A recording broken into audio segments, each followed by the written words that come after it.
Muy bien, José Manuel, muchas gracias. Bueno, tenemos una persona que desde que inició el Space había pedido palabra, pero desconocía nuestra política frente a no subir personas que no tengan foto y nombre real, pero ya recordamos quién es Javier Bustos, si mal no recuerdo, es el director del observatorio, el observatorio económico.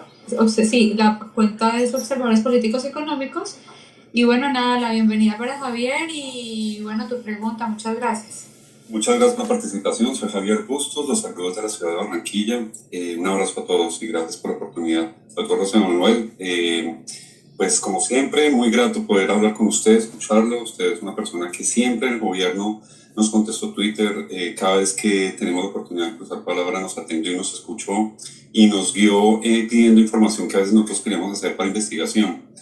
Lo que nosotros estamos viendo a nivel Latinoamérica, tal vez Argentina está pasando dificultades, pero vemos que es una dificultad económica, no tiene una crisis social de violencia como la tiene Colombia, y nos preocupa mucho la parte de pérdida de gobernabilidad, y lo vemos, como lo comentaba Juan Carlos Echeverry en un space pasado, que estamos perdiendo gobernabilidad en las fronteras. Entonces uno mira la frontera de Ecuador, la frontera sur, las costas, todo está inundado de cultivos ilícitos y eso genera unas dinámicas muy complicadas. Esa parte nos preocupa mucho. Ahora, viendo soluciones, nosotros hemos planteado que hay un sistema nacional que funciona muy bien, que es el RUNT, donde se registra todo lo del sistema de transporte. Una venta, una multa, un pase, renovación del SOT, etc.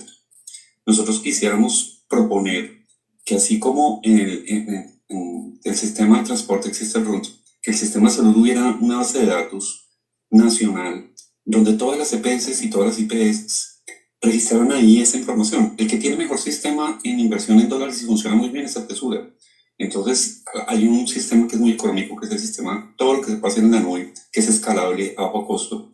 Entonces, chévere que uno pudiera tener acceso, por ejemplo, a las bases de datos de las finanzas para mirar presupuesto y poder aterrizarlo en ejecución, en cómo va el proyecto, en cuánto se ha invertido y tener una veeduría ciudadana a través del portal de datos abiertos, qué sé yo. Nosotros lo hicimos, por ejemplo, un portal de alertas tempranas con Power BI para COVID. Entonces, ese modelo de información nos gusta mucho porque es muy eficiente. Sería no una procuraduría, sino serían 50 millones de personas que pueden encontrar datos fácilmente.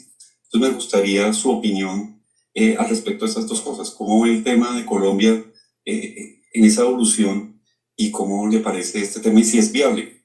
Muchas gracias, señor ministro. No, Javier, un saludo a ti también y como siempre, muy querido tú y construimos bastantes cosas a lo largo del camino contigo, entre otras, y muchas gracias por eso.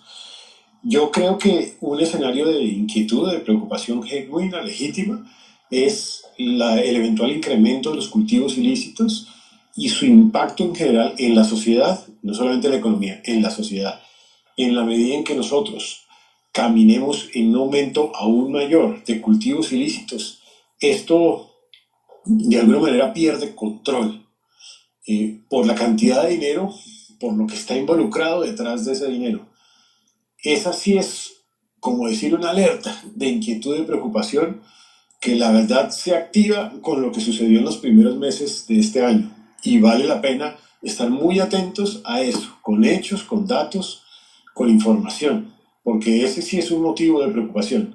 Y es un motivo de preocupación también porque eso activa de inmediato el microtráfico, y el microtráfico no llega, o sí llega, pero no en la dimensión de impacto que puede haber llegado o puede llegar a territorios pequeños del país, a pequeñas poblaciones, a pequeños corregimientos. El microtráfico es un drama gigantesco para las familias más vulnerables en territorios pequeños de nuestro país, en corregimientos. Lo he visto en carne propia, lo que eso significa para las familias, para las sociedades, para las comunidades.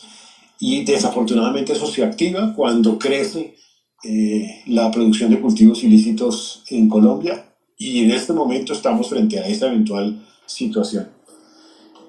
Habiendo dicho eso, también respecto de lo que tú señalas, a mí me recuerda, entre otras, además, esa expresión de Robert Klitgar cuando se le hace la pregunta de cómo enfrentar la corrupción.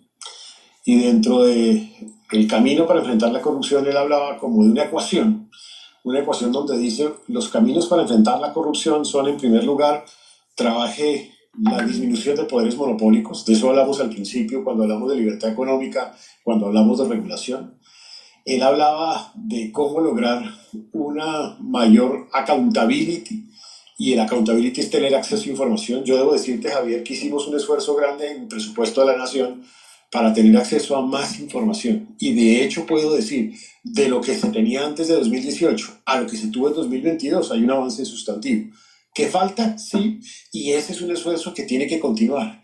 Cuanto más acceso a información haya sobre la ejecución, sobre la contratación, sobre la data en materia de presupuesto general de la Nación, al más mínimo detalle, mejor para el accountability, y eso es una forma de enfrentar corrupción. Ya ponía de presente Daniel el esfuerzo que está haciendo para tener acceso a SECO, y cómo ese es un camino, entre otras, además, para que el ciudadano ejerza su participación en la democracia.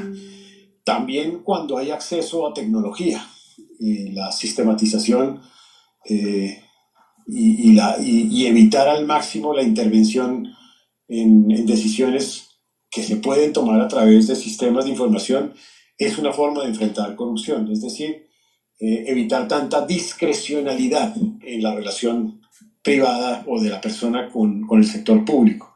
Y en la ecuación ponía también de presente Kierkegaard el tema de la sanción social. Cuanto más sanción social haya, también menos corrupción habrá.